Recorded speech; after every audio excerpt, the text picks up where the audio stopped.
I'm excited to be here. Just share a little bit about what God's done in my life. A lot of us know each other, but sometimes we don't know our story, and I think it's good. Last month we got to hear Tyler's, which I was blown away by what the Lord has allowed him to walk through.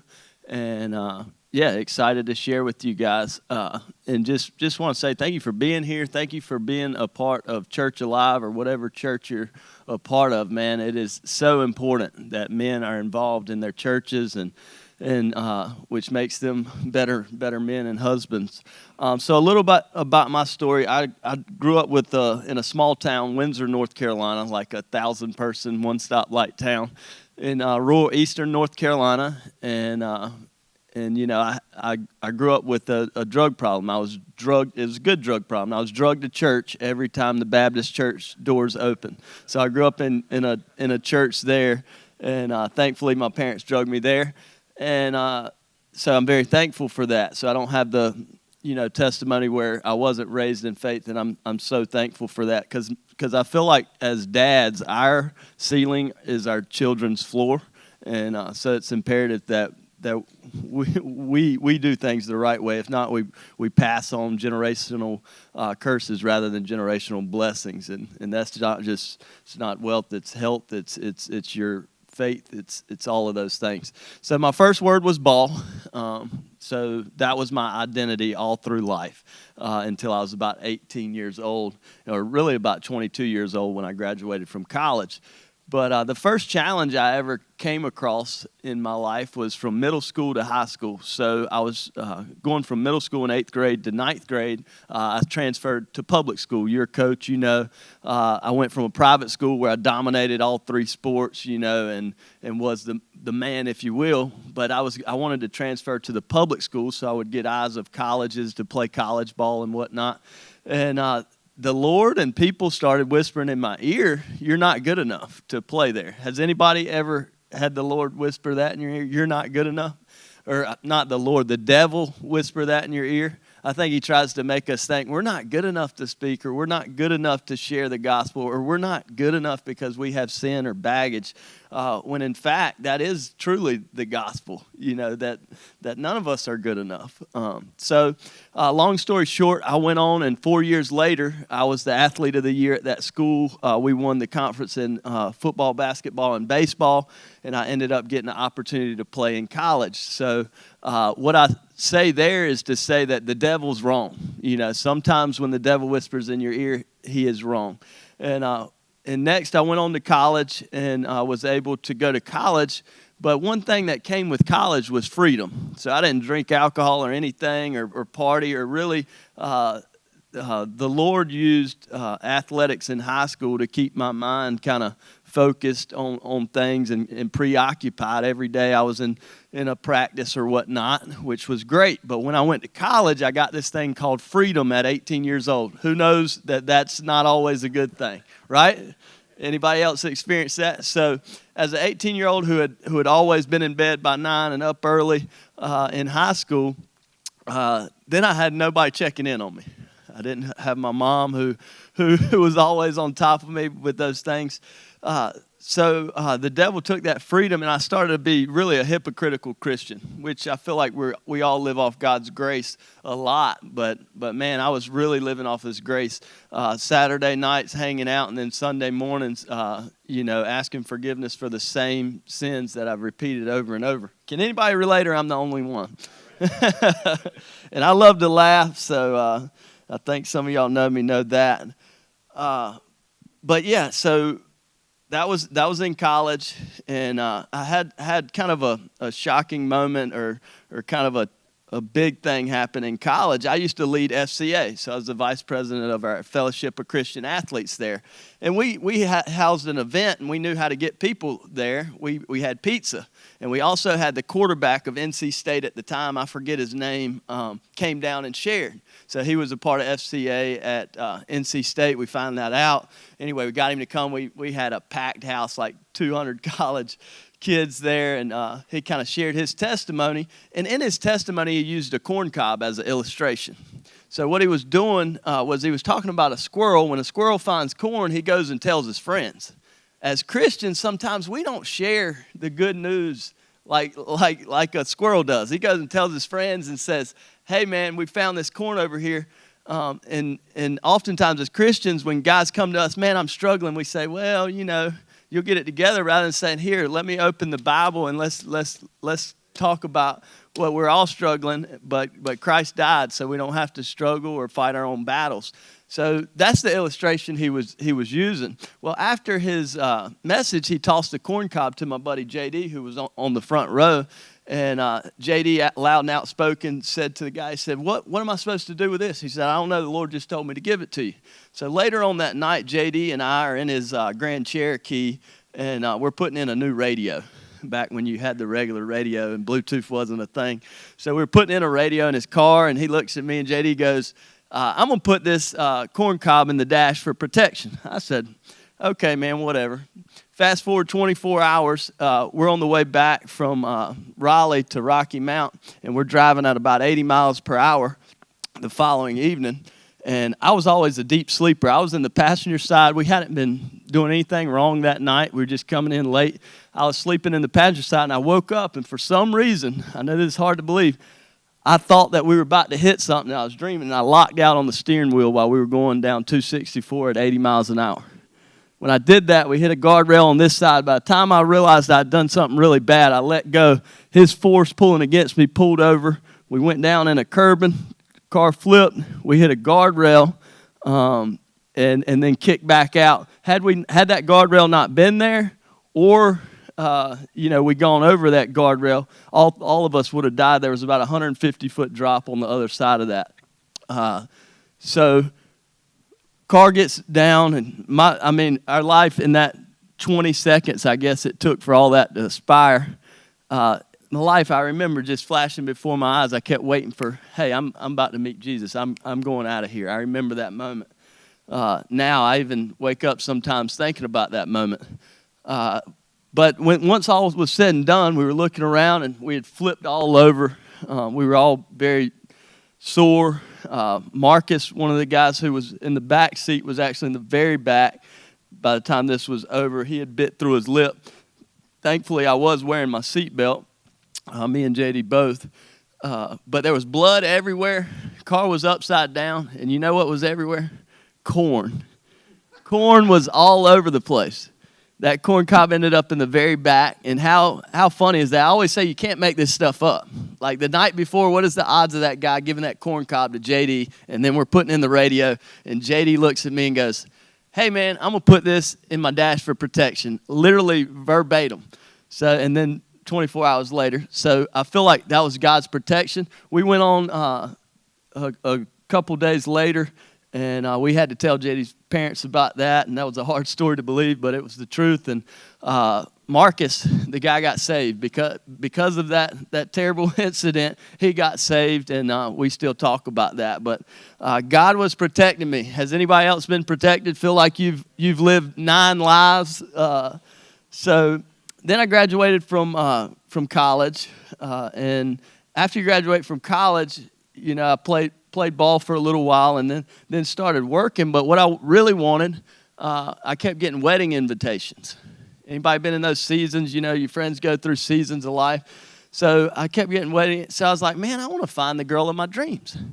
And God spoke to me very clearly. It was like an altar call moment when I was 23 years old, and at Open Door Church in Edenton, and it just overwhelming. Went to the front, just leaving it all at the altar, and I did that day. But Christ said, he spoke to me very clearly through the Holy Spirit, said, the girl I have for you, you have not met yet. I said, really, Lord? I've been showing off, doing backflips on the wakeboard. You mean it's not going to be one of these girls that I already know? And Christ said, no, the girl I have. So that was like assuring, okay, you need to quit guessing at which one it is. The girls that you know or friends that you have, you meet a lot of people over time. And anyway, went on, and about 7 months after that, I rededicated my life at that moment to Christ at 23. And about 7 months later, I met my wife, Morgan. Our first date was scheduled for a Friday. I couldn't wait. I drove to Greenville, North Carolina in my minivan with snacks in the back. We do our own vending. I'm in the laundromat business. Minivan, snacks in the back, 23 years old, drive there on a Monday. I'd been coaching high school baseball, so I didn't get there till about 9 o'clock, and I said, I'm on the way. I can't wait till Friday. I want to meet you. I want to take you out. I said, I'm coming. I'm going to be there at 9. So she comes out. I meet her, and we had a date, and our first date, there was nothing open on a Monday. So we ended up, our first date was to IHOP in a minivan with snacks in the back. So if we don't have many young guys here, but any single guys, you put this, imagination that the girl's going to fall from the sky and it's going to be this perfect thing. But in reality, that isn't how life works, isn't how God works. But it's always perfect in the end, and his timing is perfect as long as I waited and waited. But had I not had that altar call moment, I would have not been prepared to meet a Proverbs 31 woman because I wasn't a Proverbs 31 guy. So I'm so thankful that God kind of, he did. He kind of wrecked me. God sometimes has to wreck you, and you have to leave all your burdens there. So after we went on to get engaged about a year later and married a few months after that. And after you get married, so the world always puts, time constraints on your expectations of you. Then the question is, when are you going to have a baby? So when are you going to have a baby? That question kept coming over and over. When are you going to have a baby? And it really started to become a thorn in my side. And I started to say, 9 months after we get pregnant, don't ask somebody when they're going to have a baby because you really don't know. It's not like going and you just can't do it. So we battled infertility for 4 years. And 4 years is 48 months. And who's ever been with a woman who's unhappy for 48 months? Come on. It is not fun. It is not fun. So went on and we got tested and all the things you do a few years into it because Morgan thought it was her problem, but come to find out scientifically it was my problem. She was blown away. They said I didn't have anything of what you need to have children. And we came up here to Raleigh, and they said, no, you may. And so anyway, they said you can invest in fertility treatment. Well, to get started investing in fertility treatment, they told me it was $12,800. You cannot finance. You can finance after that, but you need to pay $12,800. So we couldn't do that at that time. And I said, we'll see. We'll see where it goes. I'd had to muster up that. So I got a call shortly after, and from the Red Cross, Duke Energy and the Red Cross kind of combined when storms come. And one of the storms was coming through. And they said, I hear you do laundry. And I said, yeah, we have laundromats. We don't do full service, but we do have lots of washers and dryers. And he said, well, I'm looking somebody who can, we're bringing in a few, like 1,000 linemen, the guys who work on the power. And we, in their contract, when they come with Duke, we've got to flip their linens every day of 1,000 beds. I said, well, wow, that sounds like a lot. So maybe I do. So what does it look like? So he said, have you got trucks? We need to run to Jacksonville. We need to run to different parts of the states where they had hubs and they were keeping these guys. And I said, yeah, I got trucks. In other words, I'll go rent some trucks.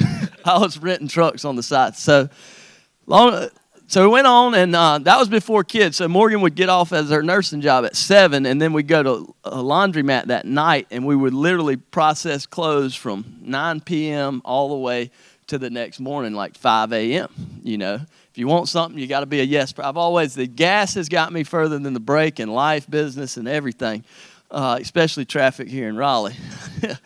But so we worked and got our first check for that. And I was looking at it, and Morgan and I were looking at it, and we were deducting everything that we had paid out to the different staff that we had hired to do that. And the profit was $12,800 the first thing.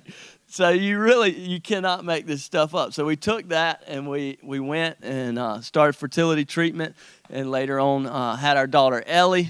We were happy. She'd be the only child, spoiled to death. But God had other plans.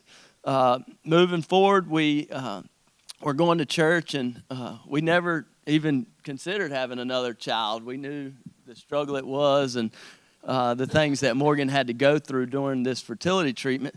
But God had other plans, and it's just so funny how he works. We had our all-in here at Church Alive, and we were going through that series, and it was kind of all in, just committing your life all in to Christ. And during that time, they were also fundraising for the building, and I had in my mind, I went to Morgan, I said, and Ellie was a couple years old now, and so Morgan was staying home with her. She wasn't a nurse any longer. And I told Morgan, I feel like this is what the Lord wants us to commit to all in financially. And Morgan said, well, I actually think we should double it.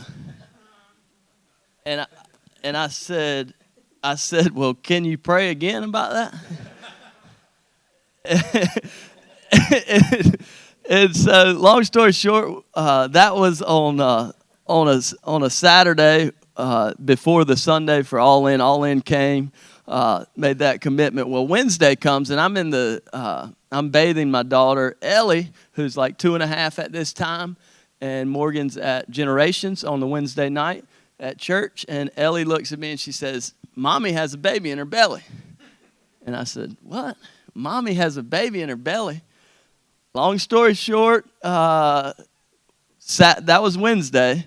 Saturday comes, and Morgan calls me in the house from the yard, and I'm like, what? I don't want to fix something right now. Your wife calls you from the yard on a Saturday. There's something broke. You got to fix it. She said, no, come here. I was like, all right. So I come in there, and positive pregnancy test.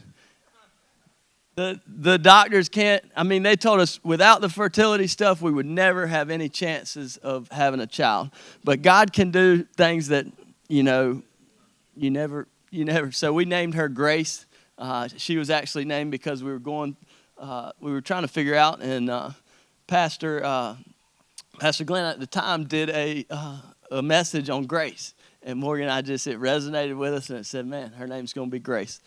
So moving forward after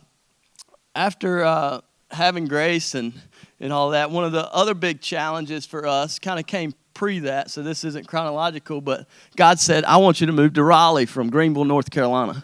And that's the only reason I'm here right now. And he said, I want you to move to Raleigh. I'm going to use you there in that area, and I'm going to bless your business. We've been growing our business in this area for a while. And my goal when I came up here, and I left everybody I knew, kind of east of 95, I know a lot of people, so moving up here was kind of like that middle school jump to public school and high school. It's like one of those things. You're not good enough for Raleigh. You can't do business in that area. But that's the devil speaking again. And the devil is a liar, y'all. If he's telling you you're not good enough or you're not worthy, I'm telling you, you are because of him. So my goal was 14 stores in this area. And there's a testimony behind everyone. We started with 2 when I moved up here about 10 years ago now. Pretty close. I think it's 9. But this just yesterday, we signed on, and that's just between Lumberton and Raleigh and Durham and Fayetteville. We signed on number 33 in this area in the last 9 years. 33. That's just in this area. And I don't say that to toot my own horn. Yes, I work hard, but that's just how the Lord made me. There's nothing special about me. I'm just using what God gave me, But God goes before every building, every acquisition, every staff member. And for you guys in your line of work or whatever you're doing, if you're retired, there's no mistakes. There's a testimony behind every relationship you have. And it's just been cool to see God do some things that I had no clue that he'd be able to do, far more. And now we have about 85 team members, and those team members are able to bless their families. And then this past month, I think we served 40,000 customers. And every time we come to a community, what we do is serve mainly low-income people in communities. And it is just such an opportunity to facilitate the gospel. And when I'm in there, some of the strongest believers I meet in there, some of these ladies who have raised families by themselves because guys weren't the men that they needed to be, they have faith like you cannot imagine. But it has basically become like a ministry, our business. And whatever you do can be a ministry if you'll use it that way. And it's just been really cool to see God work. We've had salvations at the laundromat. We've had many outreaches, and it's been a lot of fun. So I challenge you, and whatever you do, you may say, well, I can't do that, Luke. Yes, you can. If God puts you in a position, he wants to use you. It doesn't matter if you're an introvert or if you're extrovert, whatever. He can use you. And if you're worried about what to say, you can use his word. Just go to his word. So that's kind of my testimony. We had a third child, Liam. He came out of nowhere as well. In any battle you have, we wanted to have kids. At that altar, I wanted to have a wife. God blessed those things. Even if I didn't have those things, God is still so faithful. His timing is perfect. In your life right now, you might be praying for something, but remember the prayers that God answered in your life. Sometimes we forget once the prayer's answered, I want the job or the promotion. Well, God gives that to us, and we're on to thinking and praying about our next desire of our heart. And don't lose the desires of your heart because it takes a while, because God puts those in there. He cares about the desires of our heart. That's kind of my testimony. Lastly, I want to just leave y'all with a challenging word. And I'm a motivational guy. If you can tell, I bring a lot of passion. That's just who I am. So I want to challenge you guys and give you permission to be a mighty man of God. What does that mean? It says in Psalms, the Lord is my light and my salvation. Whom shall I fear? The Lord is the stronghold of my life. Whom shall I be afraid? It also says in Corinthians, be watchful, stand firm in the faith, act like men, be strong.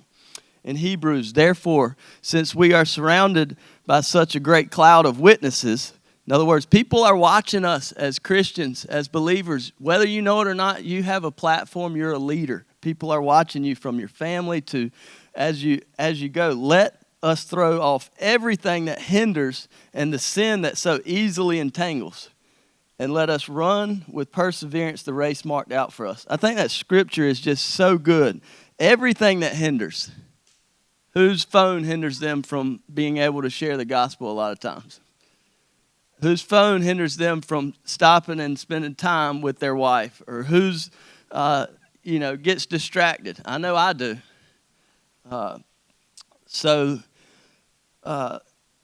Also, I just want you to be challenged to share the gospel. Testify. What I'm doing now, kind of sharing about my journey, whatever I've walked through, and that may resonate with you or it may not, but somebody needs to hear your story, and God's going to put those people in your path. How often do we actually work on our testimony? Anybody ever practice their testimony? Everybody in here should have a 20-second, a 1 minute, a 5 minute, and then a 30-minute testimony, and be prepared to share that. It says in Scripture, in Matthew, I will make you fishers of men. Isn't it funny? Who in here fishes? Like fishes for fish. You fish? Okay. When you fish, you make sure you got the right bait, right? And the sharp hook, and the line's right, and the winds are right. It's funny how we'll study and practice so hard to catch a fish, but how often have we practiced our testimony and said, when a guy comes up to me and he's struggling, where can I take him in the Word? And I want to tell y'all where you can take him. And I learned this years ago, and it's been such a great tool for me. And I call it Romans Road. So I have these tags in my Bible. And anybody who comes to me and I kind of don't know what to say or I know what to say, but I just don't know if it's perfect. You can go to what God says in Scripture and take them through Romans. Okay, if you run up with somebody, I'm telling you, you'll get an opportunity to do this. And I look for these opportunities now. Take them through Romans 3:23. Go there and read it with them. Sit down and take a minute, because a lot of times people, all they're looking for is your time. They want your time. Sometimes people just need an ear to listen. I need somebody to listen to me. Sometimes you need somebody to listen to you. Be that for somebody. So in Romans 3:23, it says, for all have sinned and fallen short of the glory of God. And they're going to go, you go, agree with that? And they're going to go, yeah, I agree with that. For the wages of sin is death, later in Romans 6:23. And then Romans 5:8. Let's go to it. And I just have them tagged in my Bible here. Romans 5:8 says, "But God demonstrates his love for us in this: while we were still sinners, Christ died for us." So we deserve that death, but Christ died for it. He paid for the sin that you're saying is keeping you back. You don't have to be defined by whatever it is, pornography, alcohol, lust, all these things, envy. Isn't it funny how the sins haven't changed? Technology's changed, the world's changed, but the Bible remains so consistent. And Romans 10:9 and 9 and 10 says that, so then you take them through and say, if you confess with your mouth Jesus is Lord and believe in your heart that God raised him from the dead, you will be saved. For it is with your heart, not your mind, but your heart that you believe and are justified, and it is with your mouth that you confess and are saved. So I know most people in here are saved, but what I'm challenging you guys is to, some people you interact with on a day-to-day basis, they aren't. They don't know this. Don't assume everybody knows this. Take them through this, and you'll be surprised at how many people are open and receptive to hear that, especially if you'll give them your time. That one-on-one time we can get together like this, and these are great, but these are seeds in church. Pastor Jimmy can plant seeds and all, but as men of God, those seeds need water and fertilizer, and that's one-on-one time. That's where the great things happen, and people feel the love of Christ, and it takes us to be that. Next, as men, I think we need 3 people in our lives. As men, it says iron sharpens iron, so one man sharpens another. I think we need, and we also need to be three men for others, and that's a Paul, a Timothy, and a Barnabas. Who knows what that kind of refers to? You ever heard of that? Paul is a mentor. Okay, he's somebody you kind of can look up, and he provides possibility for you. For me in my life, that's my dad, and Steve Williford, who I met about 2 years ago, who has really challenged me and to step out of my shell in my faith and really been possibility for me. So we have our Heavenly Father, but a guy we can rub elbows with. And we also need to be a Paul for others. So there's also a Barnabas. A Barnabas is a friend who's kind of closer than a friend, an encourager, somebody who you're close with that you may be in the same season of life, and you guys can encourage one another. You can kind of be each other's support, accountability if needed, but you're kind of both each other's biggest cheerleader. And for me, that's my brother Lee. So my brother Lee, I'm so thankful for that. And as you're thinking right now, try to place those in your life. And if you don't have them, we're going to talk about practical ways to find those people in your life. And last is Timothy. We all, as believers and mighty men of God, should have some Timothys. Timothys is guys who we are the Pauls for, that we can kind of help bring along. Maybe they're battling that infertility that I went through, or they're battling that struggle with the world and identity that I battled. I can help kind of bring them through that. So does that make sense to everybody? All right. So before we go to our breakout sessions, being a man of God is not always easy, Things are hard. Sharing the gospel is hard. Being faithful to your spouse is hard. Being faithful to your church is hard. Committing and holding your commitments, it's hard. And life's hard. But I'm telling you, the chains that we don't break as men get passed down on our sons and daughters. And what more do you need to break those chains? You don't want your son to struggle with pride. You got to lay it at the altar. I've had to do that. Lay it at the altar, man. And pray for a Godfidence, which is a humble confidence, not arrogance. Because the world, especially as men, man, we'll go in the shadows and kind of, like, that's the devil wanting us to do that. God wants you to stand firm, but do it in humility. That's something I've had to lay down, struggles I've had. Anybody else struggle with that? Yeah. And I think just being vulnerable, the most humility gets what pride seeks. So the most vulnerable guy in the room, the most vulnerable guy when we get in these breakout sessions in a little while, he's actually the strongest. You know, the guy who tries to act like he's got it figured out, you know, that doesn't, that there's no fruit there. There's no fruit there. Yeah, those things are hard, but they're so worth it. This is a saying that I just really love, and it is just the truth. I'm gonna read it now, and I just hope it challenges you guys. And that's that things are hard. Being your best is hard. Being your normal is hard. Making wise decisions is hard. Making bad decisions is hard. Being in shape is hard. Being out of shape is hard. Losing weight is hard. Being fat is hard. Working out is hard. Being weak is hard. Being disciplined is hard. Being lazy is hard. Getting out of your comfort zone is hard. Staying in your comfort zone is hard. Starting a business is hard. Working for someone else is hard. Making a lot of money is hard. Making a little money is hard. Being rich is hard. Being poor is hard. Having great relationships is hard. Having bad relationships is hard. Having friends is hard. Having no friends is hard. Fighting for your marriage is hard. Divorce is really hard. Having a lot of things is hard. Having nothing is hard. Living on purpose is hard. Living off purpose is hard. Doing life God's way is hard. Doing life your own way is hard.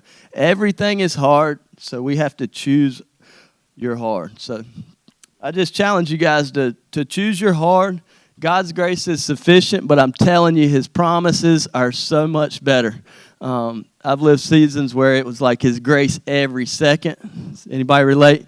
But I'm telling you, He's got promises, and if we'll step into those promises, generations long after us will be blessed. Our church will be blessed, and I'm thankful for you guys, and I'm thankful for this group, our church, and how awesome is the Spirit of God in church alive right now? I mean, it's incredible. I mean, is it not? I mean, this past Sunday was just remarkable. But that's all I got. We're going to break out into some sessions and kind of just dive into things. And I just challenge you guys, be vulnerable in these sessions. And if you need prayer or something, ask for prayer. We're here, guys. We're here and for one another. And all right, man.